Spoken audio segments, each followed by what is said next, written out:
مین چیز تو ایک ہی ہے، ایاک نعبد و ایاک نستعین، عبادت اللہ کی کرنی ہے، اور عبادت کی ساری شکلیں اللہ کے لیے خاص ہیں، سجدہ، رکوع، نماز، نظر، نیاز، قربانی، و ایاک نستعین، اور دعا اللہ سے مانگنی ہے۔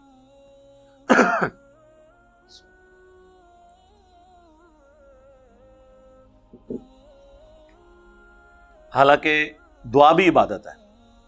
ابو داؤد میں، ترمذی میں حدیث ہے، الدعاء هو العبادہ، دعا ہی تو عبادت ہے۔ لیکن اس کو علیحدہ مینشن اس لیے کیا کہ سب سے زیادہ شرک دعا میں ہوا ہے۔ میں نے آج تک مسلمانوں کا کوئی فرقہ نہیں دیکھا جو اللہ کے علاوہ کسی اور کی نماز پڑھتا ہو، لیکن نماز میں پڑھتا ہے ایاک نعبد و ایاک نستعین، اور باہر نکل کے بابوں کو پکارتا ہے۔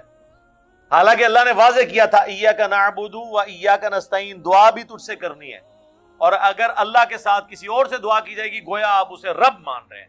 کیوں؟ امن یجیب المضطر اذا دعاہ ویکشف السوء ویجعلکم خلفاء الارض االہ مع اللہ، بھلا بتاؤ کون مصیبت میں گھرے ہوئے شخص کی فریاد کو سنتا ہے، اس سے اس کی تکلیف دور کر دیتا ہے، اور تمہیں اگلوں کا خلیفہ کرتا ہے زمین پر؟ کیا اللہ کے ساتھ کوئی اور الہ بھی ہے؟ اللہ تعالیٰ فرما رہا ہے گویا کہ تم اسے الہ مان رہے ہو جس سے تم دعا کر رہے ہو۔ لہذا یہ جھگڑا بعد کا ہے کہ کوئی تکلیف دور کر سکتا ہے، نہیں، یہ بعد کی بات ہے۔ پہلی چیز ہے کہ آپ پکار نہیں سکتے کسی کو تکلیف دور کرنے کے لیے، اختیار دیا بھی ہو۔ فرشتوں کو اللہ نے اختیار دیا نا بارش برسانے کا، تو بارش کس سے مانگتے ہیں ہم؟ اللہ سے یا فرشتوں سے؟ اللہ سے۔ تو کسی بابے کو اگر کوئی اختیار یہ سمجھتے ہیں ہے بھی ہے، تو بابا جی نو کام کرن دے، انہوں اللہ نے ڈیوٹی لائی ہے، کرن گے، تو اسی اللہ نو پکارنا ہے۔ اللہ کی مرضی کسی فرشتے سے کام کروائے، کسی جن سے کروائے، اور اللہ تعالیٰ تو ہواؤں کو چلا کے بھی کام کروا لیتا ہے۔ قرآن میں جگہ جگہ نہیں آیا کہ خوشخبری دیتے ہوئے ہوائیں آتی ہیں بارش برساتی ہیں، تو آپ ہواؤں کو ہم پکارنا شروع کر دیں گے، بادلوں کو، سورج کو پکاریں گے جس کی وجہ سے پوری دنیا کا نظام چل رہا ہے۔ پودے فوٹو سنتھسس کے ذریعے اپنی خوراک تیار کرتے ہیں، جانور پودوں کو کھاتے ہیں، ہم جانوروں کو کھاتے ہیں، پوری دنیا کا نظام سورج سے چل رہا ہے، تو سورج المدد ہو گیا؟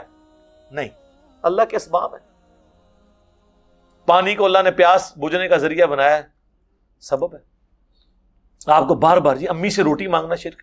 مفتی اکمل صاحب، یار اندازہ کرو، میرے استاد ہیں، میں 1996 میں ابھی انجینئرنگ یونیورسٹی میں سیکنڈ ایئر میں تھا، تو میں نے ان کے ساتھ مسجد میں اعتکاف کیا تھا، تو ہماری یونیورسٹی میں بھی کبھی کبھار آ جاتے تھے۔ اس وقت یہ پڑھ رہے تھے درس نظامی میں، پھر یہ دعوت اسلامی میں مفتی اعظم لگے، پہلے دعوت اسلامی کے کراچی مدرسۃ المدینہ کے، پھر کیو ٹی وی والوں نے ان کو اپروچ کیا تو وہاں سے انہوں نے استعفیٰ دے کے ادھر آ گئے، تو انہوں نے باقاعدہ کتاب لکھی ہے استانت کے مسئلے پہ، اس میں انہوں نے لکھا ہے روٹی مانگنا امی سے شرک ہے۔ اگر آپ کی بات مان لی جائے کہ غیر اللہ کو پکارنا شرک ہے، بھئی مری ہوئی امی سے کوئی بندہ مانگتا ہے؟ یا زندہ امی بھی جو دوسرے شہر بیٹھی اس سے کوئی روٹی مانگ رہا ہوتا ہے؟ کیونکہ وہ اسباب میں نہیں آ رہی ہوتی۔ اسباب میں آپ سامنے، کافر سے بھی مدد لیں۔ بخاری مسلم میں حدیث ہے کہ نبی الاسلام کی زرہ چند اناج کے دانوں کے عوض یہودی کے پاس گروی رکھی تھی آپ کی وفات کے وقت، تو یہودی سے بھی آپ مدد لیں، لیکن سامنے موجود ہو نا۔ ایک بندہ سامنے موجود ہی نہیں ہے تو وہ اسباب سے خارج ہو گیا، جو قرآن میں ہے وَتَعَاوَنُوا عَلَى الْبِرِّ وَالتَّقْوَى وَلَا تَعَاوَنُوا عَلَى الْإِثْمِ وَالْعُدْوَانِ، نیکی اور پرہیزگاری کے کاموں میں ایک دوسرے کی مدد کرو اور برائی میں الگ رہو۔ وہ اس سے وہ خارج ہو گیا، جو سامنے ہوگا۔ آپ مجھے پانی پلا دیں ٹھیک ہے، لیکن آپ بغداد شریف میں اور میں کہوں جی مجھے پانی پلا دیں، وہ آپ دیکھ نہیں رہے۔ آپ بغداد شریف پہنچ کے جا کے جالیاں بھی پکڑ لینا ان کی، پھر بھی پانی نہیں وہ پلا سکتے، کیونکہ وہ اس دنیا میں ہے ہی نہیں۔